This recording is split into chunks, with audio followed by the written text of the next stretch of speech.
Pozdravljeni! Po kvalifikacijah za veliko nagrado Francije je čas za naš zadnji briefing.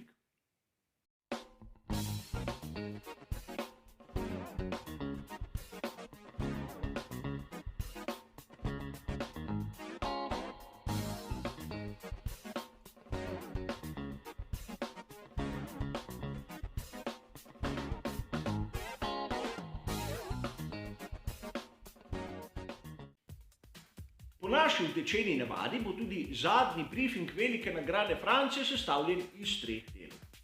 V prvem delu si bomo seveda ogledali, kaj se je zgodilo na samih kvalifikacijah. V drugem delu si bomo ogledali možen ritem pri vsaki ekipi. V tretjem delu vam bom pa predstavil svoje osebno videnje glede možnih strategij na sami dirki. Začnimo s kvalifikacijami. Dejali, da se je uresničilo tisto, o čemer smo nekako špekulirali v predhodnem prispevku. Najprej glede Carlosa Sainza mlajšega, kateri je vgradil nove komponente pogonskega sklopa in bo dirko začel iz dna. A poleg njega je enako menjavo napravil tudi Kevin Magnussen in bo seveda bil poleg Sainza. Če pogledamo tam na vrh, bomo videli, da imamo Charlesa Leclerca in takoj za njim oba Red Bulla. Sicer v zadnjem delu kvalifikacij smo videli, da je Carlos Sainz mlajši pomagal svojemu moštvenemu kolegu na ravnini Mistral.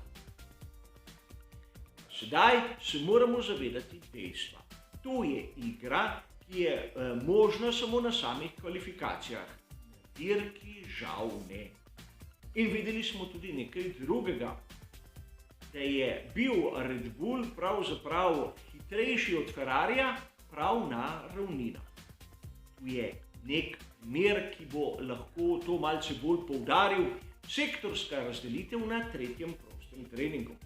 Ferrari je bil ponavadi hitrejši v tehničnem delu in tu vidimo tretji sektor. Medtem ko na ravninah je bil Red Bull z višjo končno hitrostjo v manjši prednosti. In to na dirki zna biti ključnega pomena, kajti pohiteva se zaenkrat še zmeraj na ravninah. Videli smo na 4. mestu Mercedes Lewisa Hamiltona. Namreč, čeprav mnogi bodo s težavo priznali, je bil Lewis Hamilton tokrat boljši od Georgea Russella. A boljši od Georgea Russella je bil tudi Lando Norris, kar je prijetno presenečenje. Ne smemo pozabiti na izjemno dobre kvalifikacije za Fernanda Alonsa in Yukija Tsunoda. Verjetno je marsikdo pričakoval seveda Gaslija, ampak vseeno enkratne kvalifikacije za mladega Japonca, ki iz dirke v dirko raste. Seveda, Magnussen in Sainz sta prišla v zadnji del kvalifikacij, čeprav bosta dirko začela iz dna. In tu bi se rad ustavil malce pri ekipi Haas. Sam sem malce začuden. Namreč, če je Magnussenu uspelo prebiti se v zadnji del kvalifikacij, zakaj je v prvem delu izpadel Mick Schumacher? Izgleda, da je bolid sposoben. In tu bi lahko marsikdo dejal, da mogoče Mick nima tako svežega pogonskega sklopa. In seveda, dajmo mu ta izgovor, ampak v drugi del kvalifikacij bi se pa lahko prebil. Verjetno je imel izjemno težaven dan. Počakajmo dirko, kjer bosta oba moštvena kolega začela približno skupaj. In videli bomo na koncu, kdo bo boljši, ampak v 2 dirkah, ko nas je Mick Schumacher prijetno presenetil, tokrat mislim, da je marsikoga razočaral. In seveda tudi marsikoga je razočaral Ferrari, ko je rabil Carlosa Sainza mlajšega zato, da je pomagal Charlesu Leclercu. Ampak to je Formula 1, tako se zadevam streže. Kolikor se ima možnost, je treba izkoristiti vsako najmanjšo priložnost. Pri ostalih ekipah v resnici nismo videli nič kaj takega, kar bi bilo izven tistega, kar je bilo pričakovano. pojdimo sedaj v tem trenutku raje na ritem, kjer bo bistvenega pomena seveda tudi vremenska napoved. Če pogledamo tiste najboljše, bomo videli, da Red Bull in Ferrari so seveda tam spredaj, ampak z majhno spremembo. Red Bull je tokrat na samem ritmu za desetinko hitrejši od Ferrarija.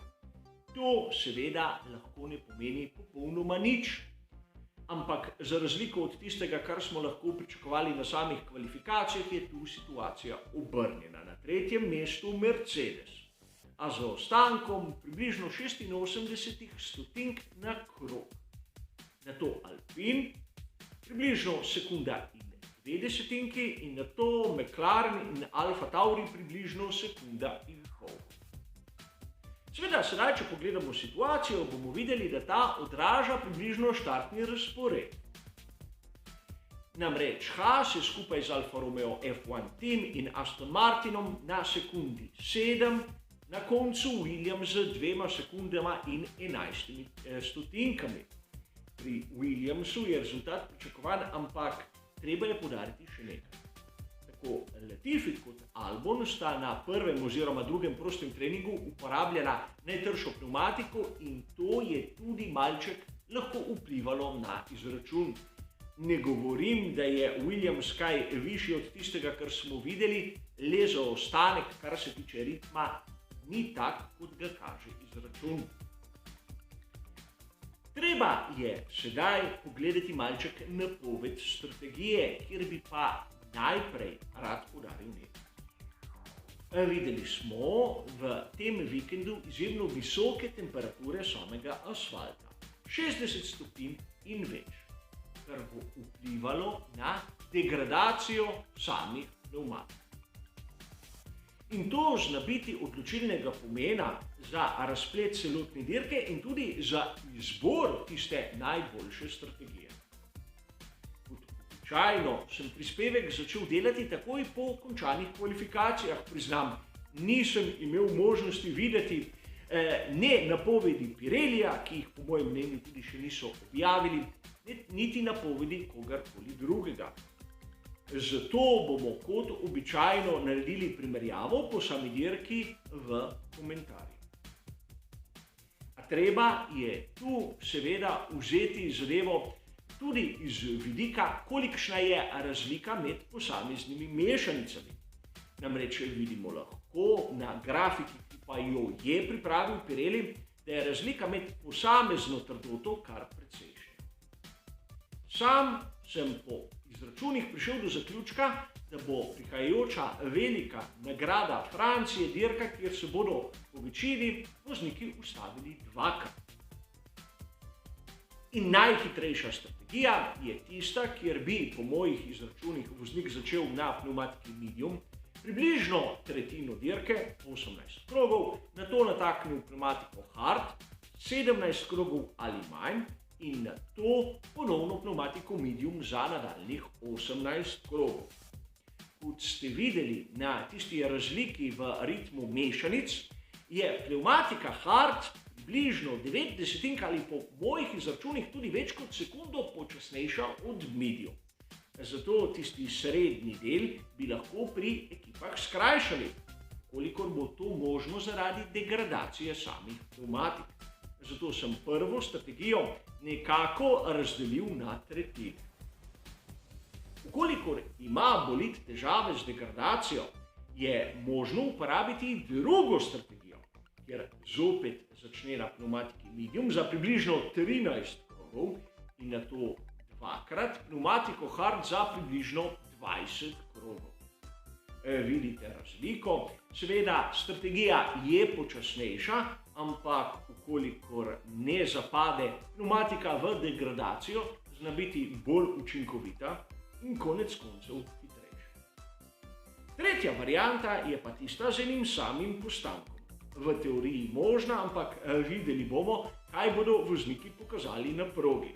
Začeti na pneumatiki medium približno 24 krogov in nato 28 krogov oziroma 9 na pneumatiki hard.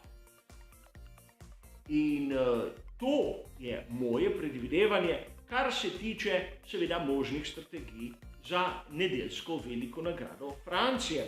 V samem komentarju dirke bomo v drugem delu, kot običajno, si najprej ogledali, kaj je napovedal Pirelli, primerjali tiste napovedi s temi tu in na koncu vse skupaj seveda tudi s tistim, kar smo videli na sami veliki nagradi.